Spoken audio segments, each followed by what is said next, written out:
வணக்கம் காஷி.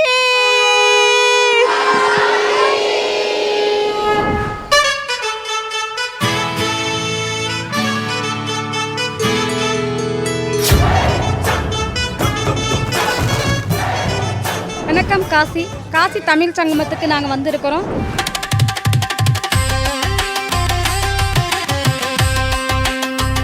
ये एक ऐसा इवेंट है जो कि कल्चर ट्रेडिशन को एक साथ ला रहा है.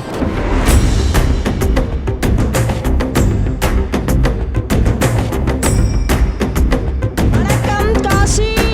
எனக்கு ரொம்ப சந்தோஷம். எனக்கு பையன் இல்லைன்னு எல்லாரும் சொல்லுவாங்க. பையன் செலவு பண்ணி தான் காசிக்கு கூப்பிட்டு போனோம், அப்போ தான் மதிப்புன்னு எல்லாரும் சொல்லுவாங்க. ஆனால் எனக்கு வந்து மோடிஜி வந்து எனக்கு ஒரு அண்ணனாக இருந்து ஒரு தம்பியாக இருந்து என்னை வந்து அவர் கூப்பிட்டு போனார் காசிக்கு. I feel like this is a beautiful thing that the PM has taken the initiative to doing.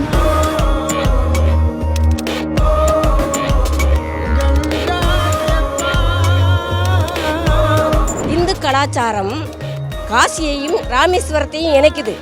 இந்த கலாச்சாரம் நிறைய மக்களுக்கு உண்மையிலேயே தெரியல. Because of this program, I really hope that the South and the North will combine and it will be Ek Bharat Shresth Bharat. வணக்கம் வணக்கம் காலை வணக்கம் என்னப்படே சிருஷ்டி நமஸ்தே நமஸ்தே மை நேம் இஸ் சிருஷ்டி நன்றி நன்றி थैंक यू.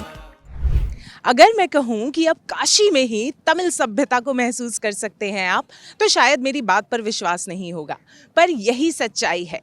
काशी दुनिया का सबसे पुराना शहर और तमिल दुनिया की सबसे पुरानी भाषा. पीएम मोदी का विजन था कि हम अपनी परंपराओं को सिर्फ याद ना करें, उनके साथ फिर से जुड़ें, उन्हें जिएं और दुनिया को दिखाएं. काशी तमिल संगमम उस विजन की ही एक धड़कन है. यहाँ लोग तमिल कला, संगीत, लिटरेचर, फूड, रिचुअल्स सब एक साथ देख रहे हैं, सुन रहे हैं और महसूस कर रहे हैं. चलिए चलते हैं, बात करते हैं कि काशी में कैसे तमिल का संगमम हो रहा है.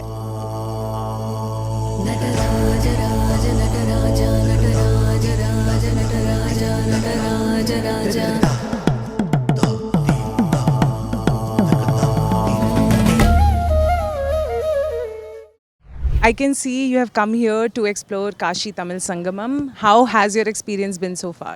It is much enthusiasm and I'm so excited to know about the Tamil Kashi Sangamam, about the Namo Ghat, the history of Namo Ghat, as well as the GI tag means Tanjore dolls.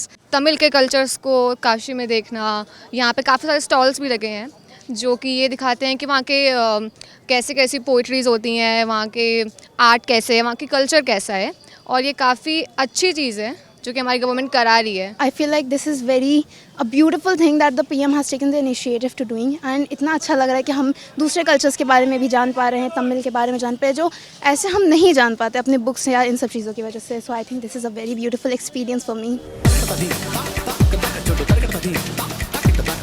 कितना important है ये for youth like you and for other people, those who are coming from Tamil Nadu and those who are going to Tamil Nadu learning Tamil in Kashi. Why do you think it is so important? एक ऐसा event है जो कि culture tradition को एक साथ ला रहा है. और जैसे कि यहाँ पे मैंने एक स्टॉल देखा जहाँ पे ये एक पर्सन था जो कि बुक्स को अलग अलग लैंग्वेजेस में प्रमोट कर रहा है, जो कि काफ़ी अच्छी बात है. If a person is coming from Tamil Nadu and he wants to seek the education of the engineering, so यहाँ पे ऐसे बुक्स हैं जो कि उसको हेल्प कर सकती हैं. काशी के लोग तमिलनाडु के लोगों से मिलेंगे, वहाँ के लोग हमारे साथ मिलेंगे और हम उनकी भाषा के साथ. तो ऐसे प्रधानमंत्री की जो योजना है कि सबका साथ सबका विकास, इसको हम प्रमोट कर सकते हैं. इससे पहले मुझे तमिलनाडु के बारे में बिल्कुल नॉलेज नहीं थी. As a humanity student I only know its geographical location and the some facts जो हम लोग अपने पढ़ते हैं अपने बुक्स में. इससे मुझे और चीज़ों के बारे में पता चला. हम लोग पढ़ भी रहे हैं, हमारे यहाँ टीचर्स आ रहे हैं, तमिल हमें सिखा रहे हैं, ये वो हो रहा है. तो I think this is a very nice initiative और ये हम पे बहुत अच्छा है क्योंकि हम दूसरे कल्चर्स के बारे में भी जान पा रहे हैं.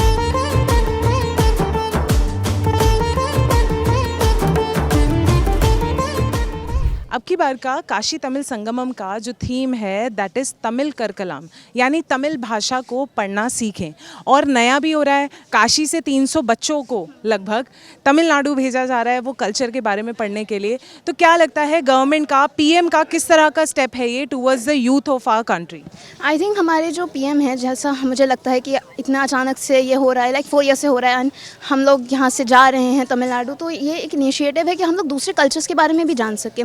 एज स्टूडेंट हम लोग सिर्फ अपने कल्चर के बारे में जानते हैं, this is a nice step जिसकी वजह से हम दूसरे कल्चर्स, दूसरी उनकी चीज़ें, उनकी हिस्ट्री के बारे में हम और जान सकते हैं। हम लोग के स्कूल में भी एक टीचर आती हैं जो कि तमिल सिखाती है हमें, एंड वो काफ़ी सारी चीज़ों को सिखाते हैं काफ़ी अच्छे तरीके से, जो कि हेल्प करेगा। और ऐसा बोला जा रहा है कि यहाँ के 300 बच्चे भी जाएंगे तमिलनाडु, जो कि सिखाएंगे, अब सीखेंगे वहाँ की कल्चर्स को, और ये काफ़ी अच्छी बात है। मैं संत अतुलानंद कॉन्वेंट स्कूल कोइराजपुर की स्टूडेंट रही हूँ और वहाँ पे भी तमिल सिखाई जा रही है। बहुत सारे बच्चे, लगभग 50 बच्चे वहाँ पर सीख रहे हैं और वो इच्छा रखते हैं कि वो तमिलनाडु जाए और वहाँ की और भाषाओं, वहाँ की कल्चर को सीखें। और हम भी जब हम अपने परिवार के साथ ये साझा करते हैं तो हमें बड़ी खुशी होती है कि हम तमिलनाडु के बारे में जान रहे हैं, उनकी भाषा के बारे में जान रहे हैं और वहाँ के बच्चे भी हमारे साथ जुड़ने के लिए तैयार है। तो ये बहुत अच्छा माहौल बना हुआ है जहाँ पर हम भारत के लोग एक साथ जुड़ के भारत को डेवलप करने, उनके विकास के लिए काम कर रहे हैं। Kashi Tamil Sangamam 4.0 brought over 1400 plus delegates from Tamil Nadu, including women teachers, writers, artisans, and spiritual scholars, under the theme Empowered Women, Prosperous India. Showcasing sessions on initiatives such as traditional knowledge and Lakpati Didi, it highlighted women's leadership in knowledge, devotion, and entrepreneurship, echoing the Prime Minister's vision of women-led development and his consistent effort to place women at the forefront of nation building. Kashi Tamil சங்கம் அப்படின்னு சொன்னால் சரி ஏதோ ஒரு tourism மாதிரி கூட்டிகிட்டு போவாங்க அப்படின்னு சொல்லி நான் நினச்சிட்டு இருந்தேன். ஆனால் புக்கு கொடுத்து ஒரு எக்ஸாம் எழுதணும் அப்படின்னு சொன்னாங்க. அதில் இருக்கிற கனெக்ஷன், அங்கே இருக்கிற மன்னர்கள் வந்து இங்கே காசி விஸ்வநாதருக்கு வந்து கும்பாபிஷேகம் பண்ணுறாங்க. அப்புறமா மறுபடியும் அங்கேருந்து கண்ணகிக்கு வந்து சிலைக்காக இங்கே வந்து எடுக்கிறாங்க அப்படின்னு சொல்லும்போது இதுக்கும் இந்த தமிழ்நாட்டுக்கும் உத்தரப்பிரதேசத்துக்கும் இருக்கிற தொடர்பு வந்து எனக்கு தெரிய வந்திருக்கு. எனக்கு பையன் இல்லைன்னு எல்லாரும் சொல்லுவாங்க. பையன் செலவு பண்ணி தான் காசிக்கு கூப்பிட்டு போனோம், அப்போ தான் மதிப்புன்னு எல்லாரும் சொல்லுவாங்க. ஆனால் எனக்கு வந்து மோடிஜி வந்து எனக்கு ஒரு அண்ணனாக இருந்து, ஒரு தம்பியாக இருந்து என்னை வந்து அவர் கூப்பிட்டு போனார் காசிக்கு. அதை நான் எப்படி சொல்கிறதுன்னு ஐயா மோடிஜி ஐயாவுக்கு ரொம்ப ரொம்ப ரொம்ப நன்றி. நான் மறக்கவே மாட்டேன். நீங்கள் ஒரு அண்ணன் மாதிரி என்னை அமைச்சிருக்கீங்க நீங்கள் காசிக்கு, அது போதும். எனக்கு வேறு எதுவுமே எனக்கு வேணாம். எல்லாருக்கும் எதிரில் நான் நிரூபிச்சிட்டேன், என்னாலையும் போக முடியும், எந்த செலவும் இல்லாமல் என்னால் ஃப்ரீயாக இருக்க முடியும், நான் வீட்டை விட்டு வெளில வர முடியும். நான் என்ன பேசுகிறதுனே தெரில, எனக்கு ரொம்ப இதுவாக இருக்குது. ரொம்ப சந்தோஷம், ரொம்ப சந்தோஷம். தேங்க்யூ. இந்த ஏற்பாட்டையெல்லாம் எங்களுக்கு பண்ணி கொடுத்த நம்ம மோடிஜி பாரத பிரதமர் ஐயா அவங்களுக்கு நான் முதல்ல நன்றியை தெரிவிச்சுக்கிறேன். ஏன்னா அவர் இல்லைன்னா இது சாத்தியமே கிடையாது நம்மளுக்கு. ஏன்னா ஒவ்வொரு மக்களும் ரொம்ப வறுமையில் இருக்கிறவங்கள கூட இங்கே வந்து காசியை வந்து, விஸ்வநாதரை வந்து, அன்னபூர்ணியை வந்து, விஷாலாஜியை வந்து நம்ம வந்து இன்றைக்கி காலையில் அது கப்பலில் இதெல்லாம் நினச்சி பார்க்க முடியாத விஷயம். I love India, I love Modiji. Hindu கலாச்சாரம் காசியையும் ராமேஸ்வரத்தையும் இணைக்குது. இந்த கலாச்சாரம் நிறைய மக்களுக்கு உண்மையிலேயே தெரியலை. அதை வெளி உலகத்துக்கும் இந்த மக்கள் அனைவரும் தெரியும்படி கொண்டு சென்ற எங்கள் மோடிஜிக்கு என் அன்பான நன்றிகள், வாழ்த்துக்கள்.